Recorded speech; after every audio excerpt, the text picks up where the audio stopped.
그런데 그러다가 이제 하나님이 기록된 특별계시를 기록으로 남기도록 하셨어요. 왜 그랬을까요? 그러면 하나님과 그분의 뜻을 아는 지식이 기록이 되기 전에는 어떤 방식으로 하나님의 백성들에게 전달되었을까요? 다 구전을 통해서 전달되었어요. 그렇지 않겠어요? 아담으로부터 셋에게로 셋이 누구죠? 그렇게 가는 거예요. 구전을 통해서 이제 계속 하나님의 이 특별 구원에 이르는 지식이 전달되었단 말이에요. 그러다 보니까 어떤 일들이 생길까요?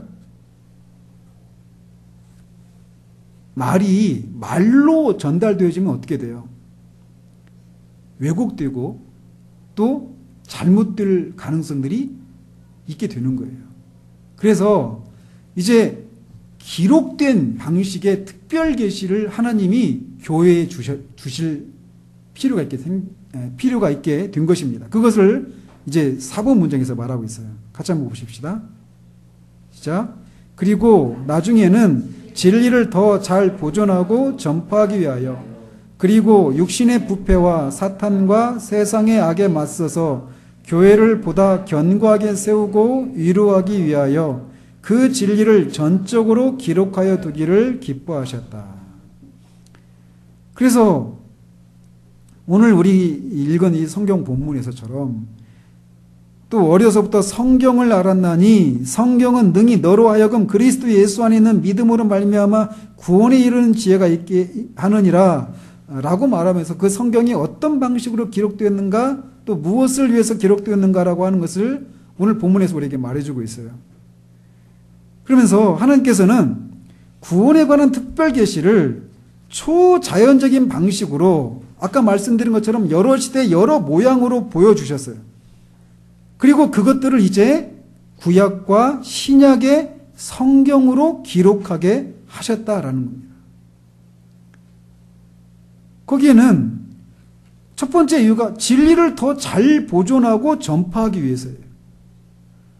그리고 육신의 부패와 사탄과 세상의 악에 맞서기 위해서, 맞서서 뭘 하기 위해서요?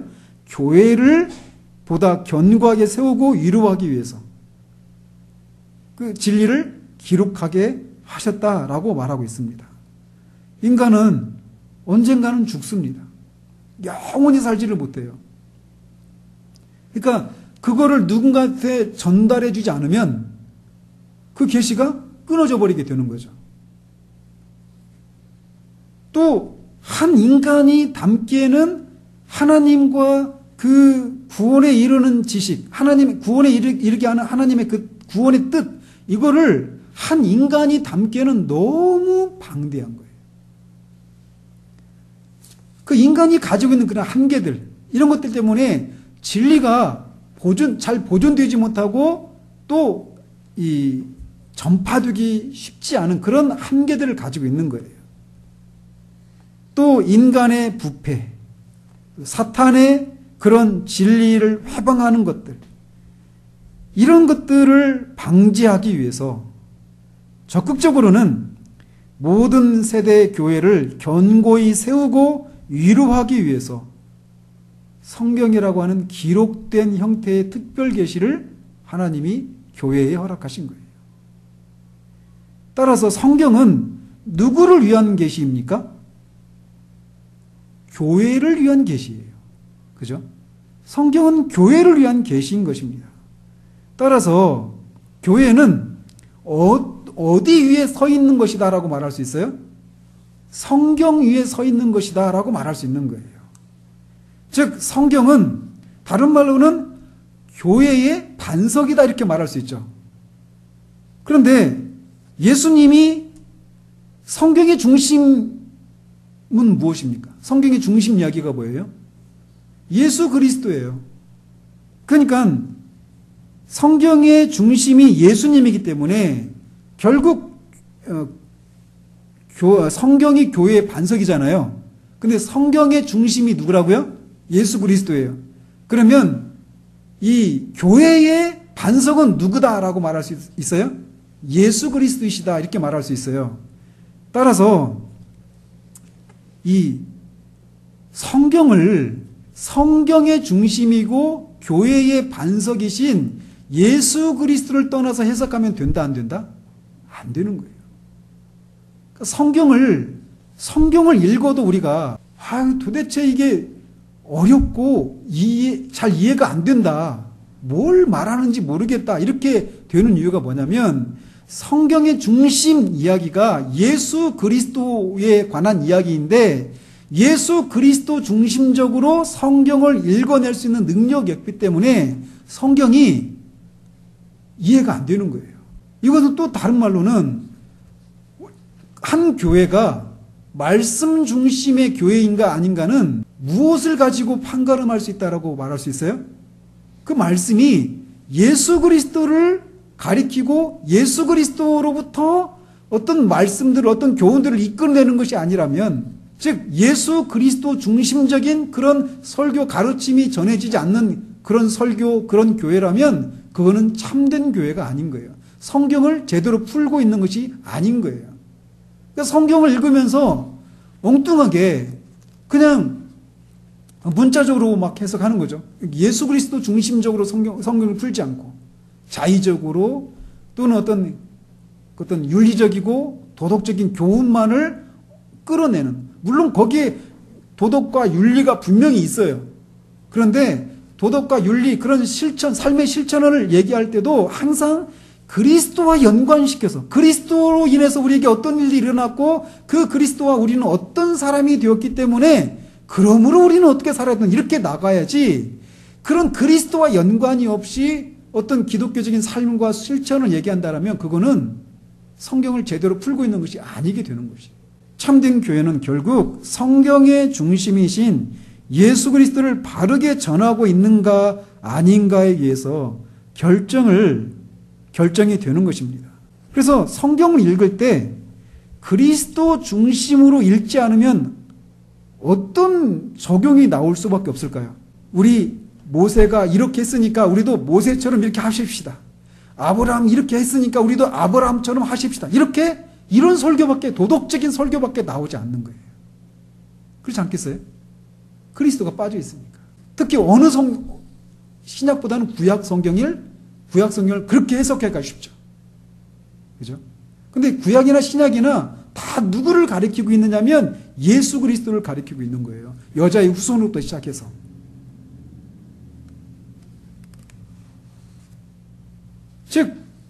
그래서 적극적인 진리가 더 잘 보존되고 전파되기 위해서 육신의 부패와 사탄과 세상의 악에 맞서도록 하기 위해서 기록된 성경을 주셨다 이렇게 말하는데, 적극적으로는 뭐라고 말하고 있어요? 교회를 보다 견고하게 세우고 위로하기 위해서 성경을 주셨다 이렇게 말하고 있어요. 생각해 보십시오. 만약에 기록된 말씀을, 특별계시인 기록된 그 하나님의 말씀을 교회에 남겨두지 않으셨다면 우리가 어떻게 되었을까요? 끔찍한 거예요. 그렇지 않을까요? 아담 이후로 얼마 정도 가면 아마 아담부터 모세까지, 모세가 성경을 처음에 기록했으니까 말이죠. 거기에는 계속 세세 계열들이 계속 그런 이 계시가 계속 그들을 통해서 구전되어서 계속 전달되어 온 거예요. 그런데 모세를 지나고 다윗도 아브라함도 지나고 모세도 지나고 다윗도 지나고 막 그렇게 와가지고 지금까지도 기록된 그런 말씀이 없이 그렇게 특별한 계시에 의해서 하나님과 그의 뜻을 아는 지식이 전달되었다면 어떻게 됐을까요? 상상을 초월할 수 없는, 상상을 할 수 없는 그런 끔찍한 일들이 벌어졌을 거예요. 완전히 왜곡되고 뒤틀린 그런 정보들, 하나님과 그의 뜻을 아는 지식들이 전달되었겠죠. 그렇지 않겠어요? 육신의 부패와 사탄의 그런 공격들, 세상의 악함들, 이런 것들 때문에 기록되지 않은 형태로 남은 그 특별 계시는 완전히 왜곡되고 사라지고 뒤틀리고 말았을 거예요. 그 지식으로 지금도 사람들이 나름대로 구원에 이르고자 하는 그런 일들을 하잖아요. 기록된 말씀이 없이. 영혼이 패망에 이르는 거예요. 그런데 하나님이 교회를 위해서 기록된 말씀 형태의 특별 계신 성경을 기록해 두셨다는 거예요. 이런 의미에서 성경이 그런 목적으로 우리에게 주어졌다는 것을 알게 될 때 우리에게 나타나야 될 정상적인 반응이 뭘까요? 성경에 순종하고 성경을 사랑하는 것으로 나타나는 거예요. 저는 제가 개인적으로 이렇게 회심의 시기에 성경을 그런 식으로 그런 성경을 그런 것으로 주어졌다는 것을 알게 되었을 때 성경을 제가 진짜 그 옥탑방에 혼자 살았던 적이 있는데 그 윈북의 성경 두고 막 거기다 막 절하고 싶을 정도의 그런 마음이 막 일어났어요. 성경을 우리에게 주신 것이 성경이 얼마나 소중하고 얼마나 귀한 것인가를 하는 것을 깨닫게 됐을 때 그런 반응이 막 제 안에서 일어나더라고요. 그리고 아까 간주사님 말씀하셨잖아요. 회심의 시기에 막 온통 하나님을 알고 싶은 마음이 막 일어났다고. 우리 정상적인 반응이거든요. 회심할 때. 그것 때문에 막 하나님을 알고 싶은 막 그런 마음이 막 갈망이 일어나요. 그리고 막 그리움이 생겨요. 그리움이. 하나님을 더 알고 싶은 그런 마음들이. 어디서 알 수 있어요? 성경을 통해서 알 수 있는 거예요. 성경을 통해서. 그래서 성경을 우리는 믿고 더 연구하고 알려고 하고 성경을 사랑하는 그런 정상적인 모습이 우리 가운데 있어야 하는 거예요.